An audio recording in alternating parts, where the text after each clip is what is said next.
Hey, what's going on, people? It's SGZ here from the SpartanGameZone, and in this video I'll be counting down the top 5 artifacts you can get in Borderlands 3. Artifacts are the support item to any build, and we'll be focusing on their main effects, the ones that you'll see on every variant, and how they perform in general. I'll be explaining what each artifact does, as well as telling you who you can farm to get one.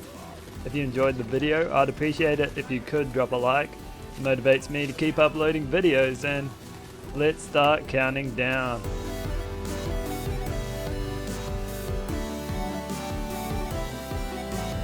We begin this countdown with the White Elephant, the best artifact for mellow builds. Dropped from the Agonizer 9000 who you fight in the Guts of Carnivora, the White Elephant has a unique 30% chance to attach a sticky bomb to your targets when they're struck by a melee attack. It works best with the Face Muncher, as you can see me using here, and you'll see me using one for all melee relics in this countdown. It works best because, as you should know, any damage that the Face Puncher deals is treated as melee damage. This means that each pellet has a 30% chance to attach a sticky bomb, and with the redundant Face Puncher, that can be a whopping 14 pellets. The sticky bombs explode after 3 seconds, which means that damage gratification isn't instant, but it's often high, and they scale with the melee damage you deal. They can even hit crits. With reference to its red text, each explosion is imbued with a random element, and it's fun to look at all the pretty colours as they explode in sequence.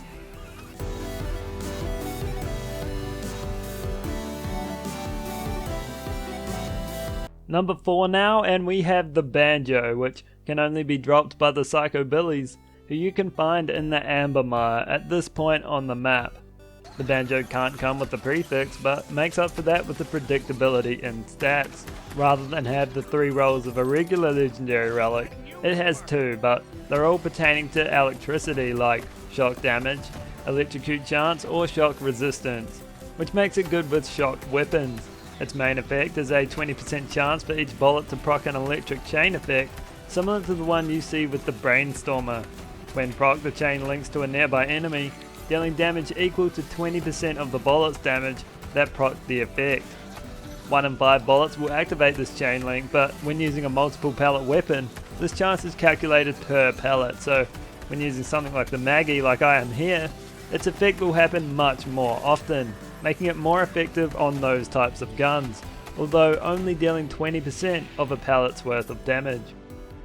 Where it really shines is with a redistributor, as each bullet that chains to nearby enemies has the same chance to create the electric link, and if you're playing as Zane and have your barrier up, or you're shooting inside your pal Zane's shield, every bullet will chain rather than every 7th.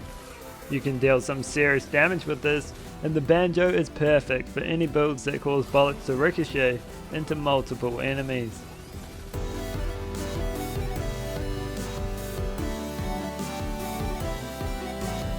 Number 3 brings us to the Deathless artifact, which has an increased chance to drop from Phoenix. You can find chilling out over here in the Splinterlands. The Deathless artifact reserves your health at 1, doubles your shield, and gives it increased recharge rate and reduced recharge delay. You're basically putting all your money on black, but it's not money, it's your life, and it's not black, it's shields. That's okay though, because with the buffs to your shields you can create a really big health bar that regens quickly. It's still a shield though, and won't have the benefits of lifesteal, and any shield effect that performs actions on shield break or when depleted won't happen because you'll be dead. That's why the shield you pick is important and will make a real difference when paired with the relic. When paired with Moze though, and a Bloodletter class mod, the Deathless artifact isn't just a shield booster with no health. Moze will not only have lifesteal for her shield, but she'll also have increased damage provided you spec into the right skill.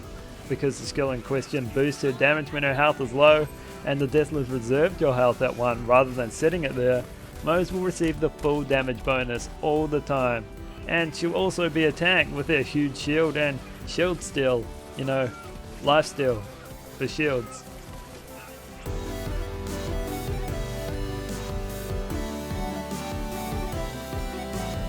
Number 2, and we're almost there. Here we have the Auto Idol. which has an increased chance to drop from Tyrene the Destroyer, who you fight in Destroyer's Rift. Not much to say about this one. The auto idol is the perfect relic for survivability, particularly while mobbing, as each time you kill someone, 18% of your total health will be restored.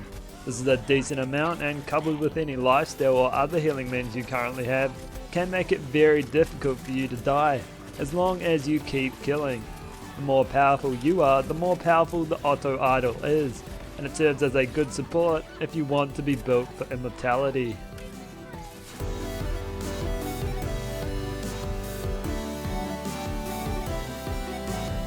Before I reveal number 1, let's dive into some honorable mentions. The first one being Unleash the Dragon. That's not me telling my minions to begin the attack, no, that's the actual name of the relic, that you can only receive by killing L Dragon Jr., who you can find in Jacob's Estate, here by the waterfall. Like the banjo, it cannot come with a prefix, but it does have the predictable stat rolls that'll be 2 of either increased melee damage, increased incendiary damage, or incendiary resistance. Its unique effect guarantees that enemies will be lit on fire when you melee, slide into, or slam on top of them. The burn damage is good, and with multiple ways to inflict it, the relic is more versatile than most, and is often overlooked when searching for melee and incendiary support relics. Another honourable mention is the Grave, which can only be dropped by Grave Ward, who you fight in the Floating Tomb on Eden 6. The Grave is the relic if you want damage buffs, but they only activate when you are in a grave situation, hence the name.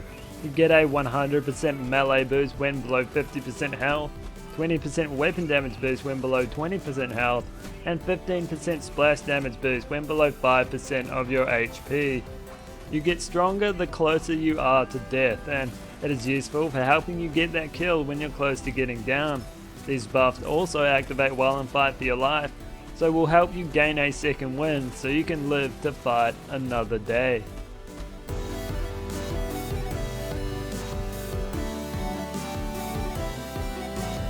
Here we are, we've arrived, number 1, the Victory Rush artifact, which has an increased chance to drop from Sloth, who you can find at this point on the map in Conrad's Hold.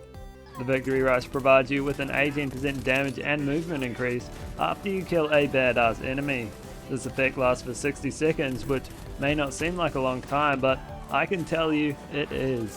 It's a perfect relic for upping your damage while mobbing, and even more so if your Vault Hunter deals more damage the faster they move.